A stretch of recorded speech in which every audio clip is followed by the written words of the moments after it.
देखिए, इलेक्ट्रिकल में इंटरव्यू में पूछे जाने वाले क्वेश्चंस का सेकंड पार्ट आ गया है। पहला क्वेश्चन है why do we need a transformer, हमें ट्रांसफार्मर की क्यों जरूरत पड़ती है। तो देखिए, ट्रांसफार्मर जो डिवाइसेस है वो वोल्टेज को step up and step down करने का काम करता है। Step up and step down, ठीक है, स्टेप अप स्टेप डाउन करने का काम करता है, step up and step down करने का काम करता है। तो वोल्टेज को जो हमारे ज़रूरत है, जैसे हम जो जनरेशन्स करते हैं पावर प्लांट में वोल्टेज वो 11 किलो वोल्ट का होता है। फिर हम लोग क्या करते हैं कि जब उसको ट्रांसमिट करना रहता है, मतलब कहीं दूसरे जगह भेजना है, तो उसको हम लोग स्टेप अप करते हैं। तो 11 किलो वोल्ट से हम उसको 33 किलो वोल्ट में, 132 किलो वोल्ट में, 132 किलो वोल्ट में, 220 किलो वोल्ट में हम लोग उसको स्टेप अप कर देते हैं और उसके बाद ट्रांसफ़र करते हैं, ठीक है।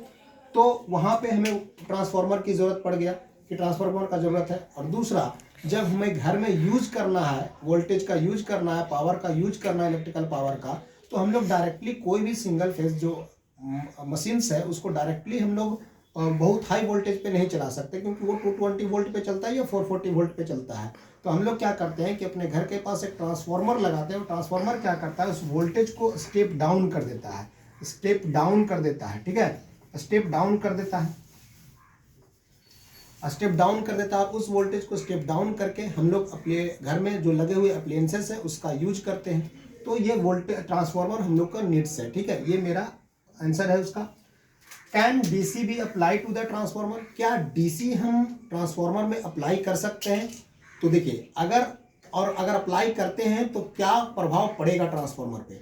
तो सुनिए, अगर हम लोग डीसी अप्लाई कर देते हैं ट्रांसफार्मर में तो क्या होता है, ट्रांसफार्मर का दो वाइंडिंग होता है, ठीक है, प्राइमरी वाइंडिंग और सेकेंडरी वाइंडिंग, ठीक। अगर आप डीसी अप्लाई कर देते हैं तो एक बात समझिएगा कि जो वाइंडिंग का रेजिस्टेंस होता है आर, वो बहुत कम होता है, वेरी स्मॉल, वेरी स्मॉल। तो अगर डीसी अप्लाई कर देते हैं तो मेरा जो इम्पिडेंस होगा Z, R plus J omega, कहने का मतलब जे एक्सएल या J X, R plus J X, जो इम्पिडेंस होगा मेरा, ये डिपेंड करता है किस पे, फ्रीक्वेंसी पे, ठीक है, ये डिपेंडेंट करता है किस पे, फ्रीक्वेंसी पे। तो अगर हमारा डीसी अप्लाई करते हैं तो डीसी का फ्रीक्वेंसी हो जाता है जीरो।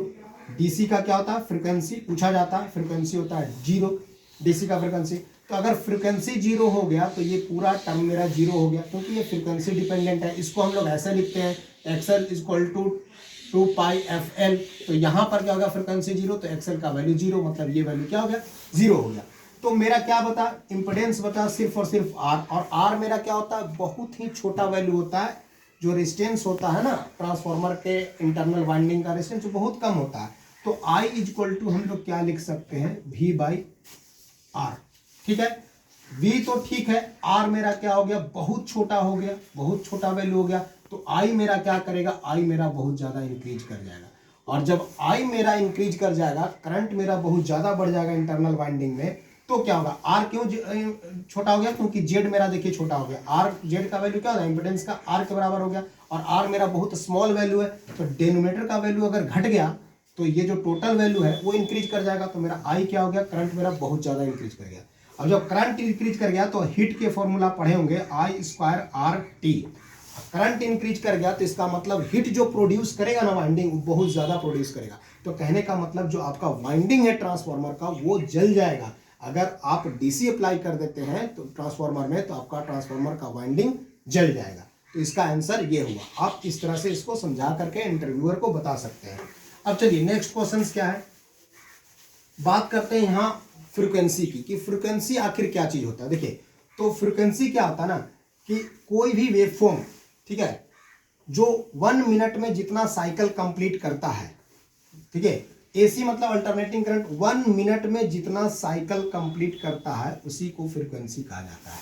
बात समझे, जैसे 1 मिनट जो टाइमिंग हम लोग लेंगे कितना, 1 मिनट, 1 मिनट, ठीक है, साइकिल कंप्लीटेड, ठीक है, कितना साइकिल, 1 मिनट में वेवफॉर्म जितना साइकिल कंप्लीट करता है उसी को फ्रीक्वेंसी बोलते हैं। कोई बता रहा है कि 50 हर्ट्ज फ्रीक्वेंसी है, ठीक है, फ्रीक्वेंसी मतलब कि 1 मिनट में जो वोल्टेज और करंट का जो साइकिल कंप्लीट करता है वो 50 साइकिल कंप्लीट करता है, 50 साइकिल। जो हमारा घर में जो आता है वो एसी करंट होता है, 80 एसी वोल्टेज होता है। तो एसी करने का मतलब कि एक बार पॉजिटिव एक बार नेगेटिव, ठीक है। तो ये एक साइकिल हो गया। उसी तरह से ये मिला के 2 साइकिल। साइकिल कहने का मतलब कि जहां से रिपीटिशन स्टार्ट हो जाता है, जैसे एक साइकिल यहां से यहां चले, फिर यहां से क्या हो गया, रिपीटिशन स्टार्ट हो गया, तो एक साइकिल कंप्लीट हो गया। इसको बोलते हैं टाइम पीरियड टी। बात समझे, इसको बोलते हैं टाइम पीरियड टी। तो वही है कि 1 मिनट में जितना साइकिल आपका कंप्लीट कर रहा है वेवफॉर्म, उसी को बोला जाता है फ्रीक्वेंसी। तो हमारे इंडिया में या फिर मैक्सिमम कंट्री में जो फ्रीक्वेंसी यूज होता है वो 50 हर्ट्ज का, क्योंकि जितना भी इक्विपमेंट हम लोग डिजाइन किए हैं अपने अप्लायंसेस जो यूज करते हैं, जैसे मोटर हो गया, सिंगल फेज मोटर हो गया, फैन हो गया, ठीक है, जो भी डिजाइन किया गया है वो 50 हर्ट्ज पे डिजाइन किया गया है। इसलिए हमारा जो है वो 50 हर्ट्ज इंडिया और मैक्सिमम कंट्री में यूज करते हैं। कुछ कुछ कंट्री 60 हर्ट्ज भी यूज करते हैं, ठीक है। 60 हर्ट्ज कुछ डेवलप्ड कंट्री है जो 60 हर्ट्ज यूज करते हैं, तो इसका कुछ फायदा भी है, ठीक है। 60 हर्ट्ज का कुछ फायदा भी है, ठीक है। तो उसके लिए हम लोग यूज करते हैं, लेकिन हम लोग जो यूज करते हैं इंडिया में वो 50 हर्ट्ज यूज करते हैं। तो फ्रीक्वेंसी हो गया क्या कि the waveform which complete the cycle in 1 minute is called frequency. मतलब जो वेवफॉर्म या जो अल्टरनेटिंग करंट हो, चाहे अल्टरनेटिव वोल्टेज हो, 1 मिनट में जितना साइकिल कंप्लीट करेगा उसी को बोलेंगे फ्रीक्वेंसी। और फ्रीक्वेंसी और टाइम पीरियड का इन्वर्सली रिलेशन है। अगर टाइम पीरियड की बात करें तो ये टाइम पीरियड जितना बढ़ेगा तो फ्रीक्वेंसी उतना ही घट जाएगा, ठीक है। तो F इक्वल टू 1/T। तो टाइम पीरियड ये क्या हो गया, फ्रीक्वेंसी हो गया, T मतलब क्या हो गया, टाइम पीरियड। तो ये मैक्सिमम टाइम पूछा जाता है कि जो फ्रीक्वेंसी होता है वो टाइम पीरियड का इन्वर्सली रिलेशन होता है। टाइम पीरियड अगर आप बढ़ा दीजिएगा तो फ्रीक्वेंसी घट जाएगा, क्योंकि 1 मिनट में जो साइकिल कंप्लीट करने का जो रहेगा वो कम साइकिल कंप्लीट करेगा अगर टाइम पीरियड बढ़ता चला गया तो। और जितना टाइम पीरियड छोटा होगा, मान लीजिए कि ये मेरा ऐसे ऐसे ऐसे ऐसे जा रहा है, तो टाइम पीरियड जितना ज़्यादा छोटा होगा समझ लीजिए कि फ्रीक्वेंसी मेरा उतना ही बड़ा होगा, ठीक है। तो ये 3 क्वेश्चंस का आंसर आप लोग समझ पाए होंगे, ठीक है। ये इंटरव्यू में मैक्सिमम जगह पूछा जाता है क्वेश्चंस, ठीक है। चैनल को सब्सक्राइब कीजिए। Thank you.